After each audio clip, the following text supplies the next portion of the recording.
Koolitusvideo toob teieni Edu ja Tegu ettevõtlusõppe programm.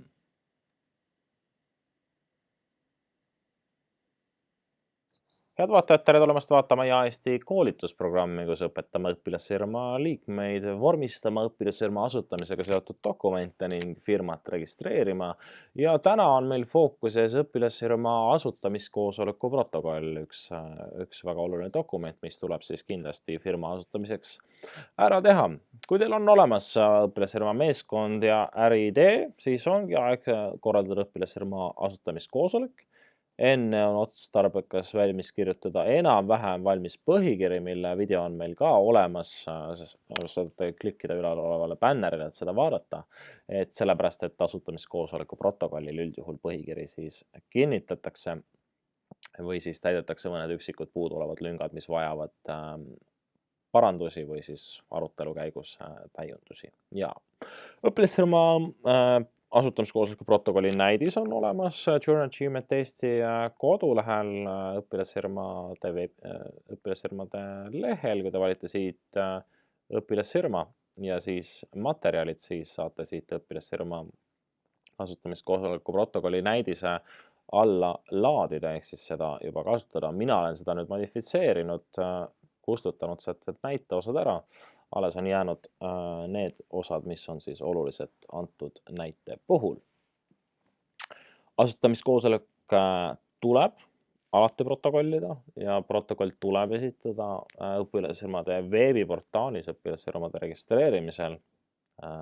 See on dokument, mida nõuab ka äriregister, kui te registreerite päris ettevõttelt ja muid organisatsioone, seega on tõenäoliselt teil sellest kogemusest tulevikus ka kindlasti kasu. Täna räägime protokolli koostamisest, aga peatume pisut ka koosoleku korraldamisel endal, kuna ilma selleta protokolli ju tekkida ei saa. Koosolekust võtavad osa kõik õpilasfirma liikmed. Väga soovitatav on, et ka juhendaja on kutsutud, kuid kui õpetajal on ajapuudus, siis ega koosolek pidamata jääda ei saa. Õpetajat tuleb informeerida ning tema peab lihtsalt protokolli nagunii ju tulevikus üle vaatama ja kinnitama, aga oleks tore, kui ta saaks osaleda. Enne õpilasfirma asutamiskoosoleku kokkukutsumist on otstarbekas leppida kokku koosoleku päevakord, mida te juba näete siin ekraanil minu ees, mille ma olen teie jaoks ette valmistanud antud õpilasfirma näitel.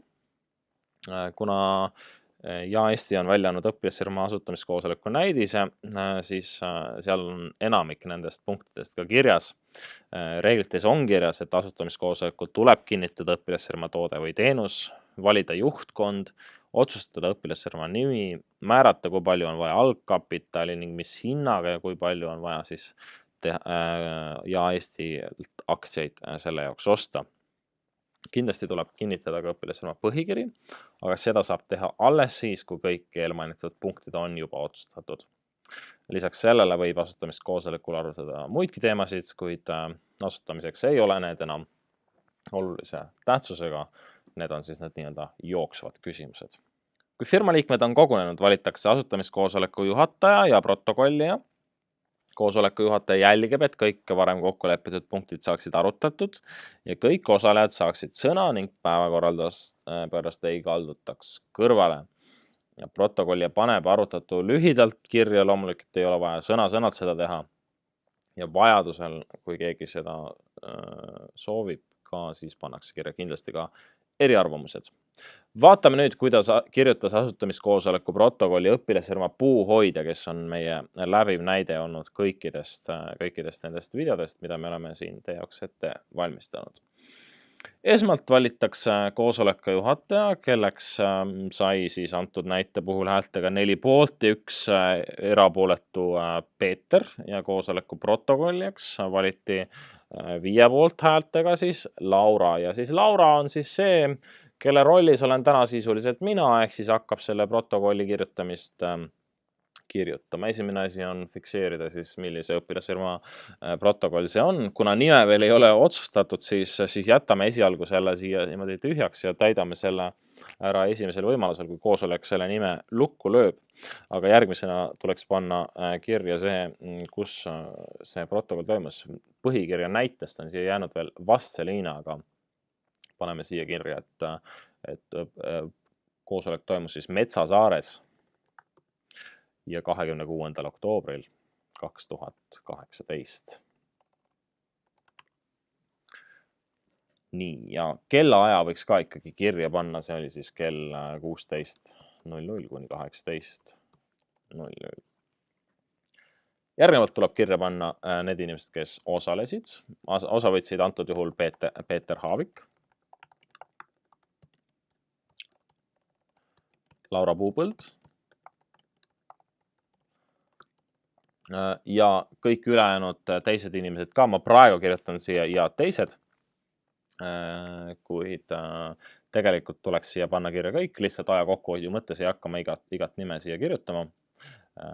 Kui juhtub, et osa õpilasrühma liikmetest on näiteks jäänud haigeks või osaleb Skype'i teel või Messengeri videol, siis peab koosoleku juht kindlasti tagama, et ka tema kuuleks kogu arutelu ja saaks sama seisukohti väljendada.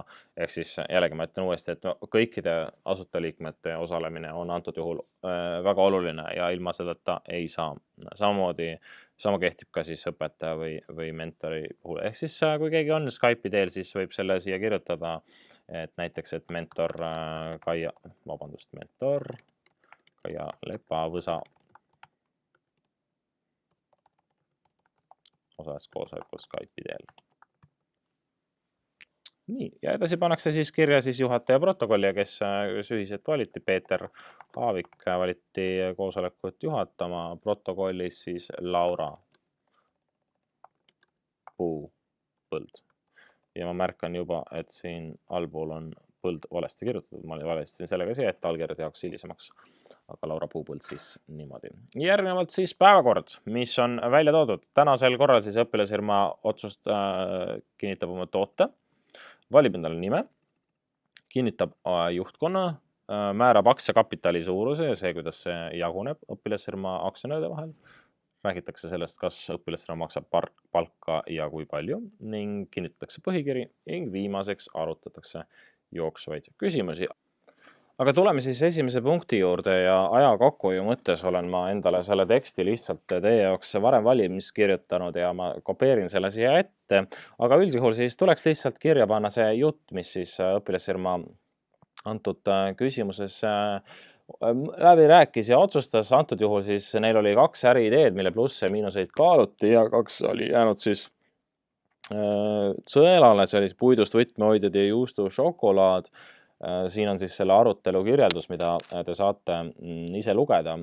Oluline on kirja panna siis need olulised arutelupunktid ja lõppotsus siis, et konsensusega hakati tootma puidust võtmehoidjaid sotsiaalse aspekti parandamiseks.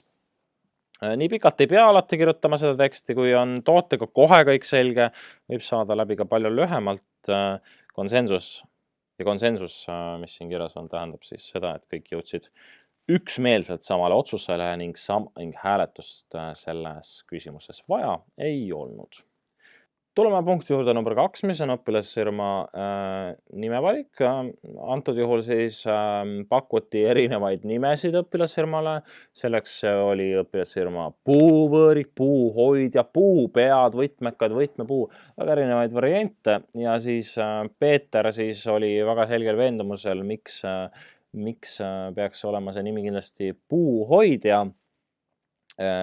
Kindlasti on nime puhul oluline, et seda kontrollitakse õpilasfirmade registrist, kas seda nimi on võimalik siis kasutusele võtta. See peab vähemalt 3 tähemärgi võrra erinema eelnevalt kasutusel olnud nimedest ja antud juhul oli see võimalik.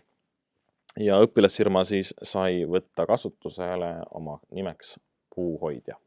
Teise punktiga on nüüd kõik korras. Õpilasfirma asus sõnastama siis 3.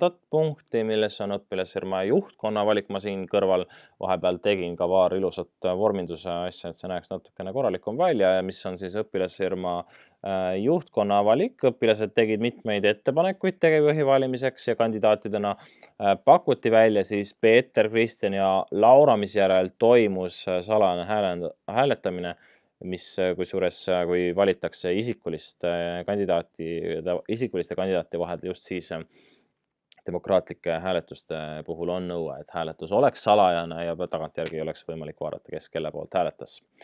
ja kõik õpilasrühma liikmed loomulikult osalesid ja siis otsustati niimoodi, et Kristjan sai 1 hääle, Peeter 1 hääle ja Laura 3 häält ja siis Laura siis sai õpilasrühma juhiks, teised juhid siis vastavalt liikmete ettepanekutele.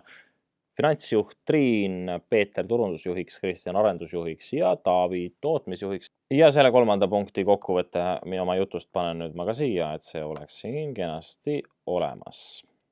Hea on, kui kõik juhid kinnitatakse asutamiskoosolekul, aga aja kokkuhoiu jaoks võite te valida ainult oma ettevõtte juhi ja ülejäänud juhid siis valida hiljem, kutsuda kokku selleks uus koosolek. Tuleme punkti juurde number 4, mis on õpilasfirma aktsiakapitali suuruse määramine ja jaotamine aktsionäride vahel. Antud punkti jaoks siis tegi Triin ülevaate arvudest, kui palju on vaja raha selleks, et alustada tootmist ja tuua turule esimesed tooted ja ta sai hinnanguliseks selleks tulemuseks 150 €, mis siis otsustatigi määrata siis algkapitali suuruseks ja see jaguneb siis võrdselt õpilasfirma liikmete puhul. Punktina läheb ta kirja selliselt. Täpsemalt sellest, mis vahe on lihtaktsiatel ja eelisaktsiatel, saate te aimu, kui te vaatate meie põhikirja vormistamise videot, kus ma sellest ka pikemalt rääkisin, aga praegu aja kokkuhoiu mõttes võtame ette punkti number 5, õpilasfirma palga maksmise arutelu. Antud juhul siis juhendajate ettepaneku alusel siis arutas õpilasfirmaga töö tasustamist ja Peeter tegi ettepaneku palka mitte maksta, vaid jaotada pärast kasumit, samal ajal kui Triin rääkis, et tema vennafirma tegi nii ja pärast oli kõik väga ebaõiglane, sest kuna pärast tuleb võrdselt välja maksta dividende, sest aktsiakapital on jagunenud võrdselt, siis oli pärast probleeme sellega, et osad olid teinud vähem tööd ja teised rohkem ja tundus see ebaõiglane. Seetõttu otsustati nüüd kehtestada tootmise tasu, ehk siis tükipalk, müügitasu, mis on protsent siis sissetoodetud rahast, ning kinnitada ka väikesed ajapalgad ja otsustati hakata siis pidama tööarvestust ja teha selle kohta kokkuvõte iga nädala lõpus. Täpsed palgad otsustati määrata pärast esimesi müügitulemusi, nii et antud protokolli need ei kinnita. Panen selle punkti nüüd siia ka kirja, et see oleks arusaadav kõigile, millest ma just rääkisin. Ja Eesti kommentaar on selles puhul ainult, et see on väga arukas otsus, sellepärast et ainult dividendide pärast kasumi jaotamine, kui enne pole palku makstud, on võimalik vaid siis, kui olete päris kindlad, et kõik teevad ühepalju tööd ja põhikirja kirjutamisel ja asutamiskoosolekul jätke endale vähemalt võimalus, et poole tegevuse pealt on palga mittemaksmise otsust võimalik muuta. Võite põhikirja näiteks kirjutada, et õpilasfirmal on õigus maksta nii ajapalka kui ka tükipalka ning määrata väga hea töö eest preemiat. Aga vaatame üle punkti number 6, mis on õpilasfirma põhikirja kinnitamine.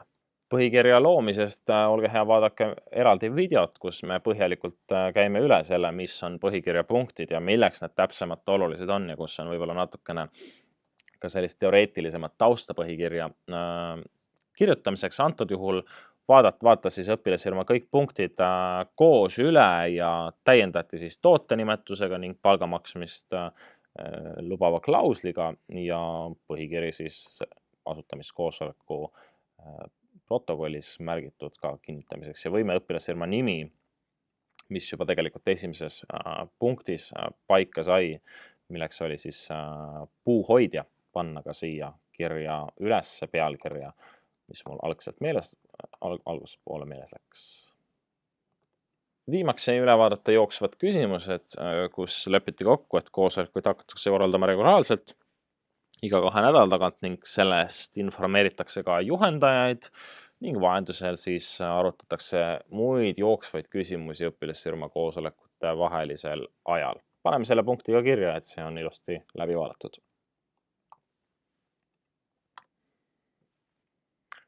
Ja selline ta nüüd siis sai, et lõpetuseks tuleks üle vaadata, kas õpilasfirma nimi on ikkagi siin asutamiskoosoleku protokolli pealkirjas olemas ning kas koosoleku lõpukellaaeg siis klappis sellega, mis algselt planeeritud sai.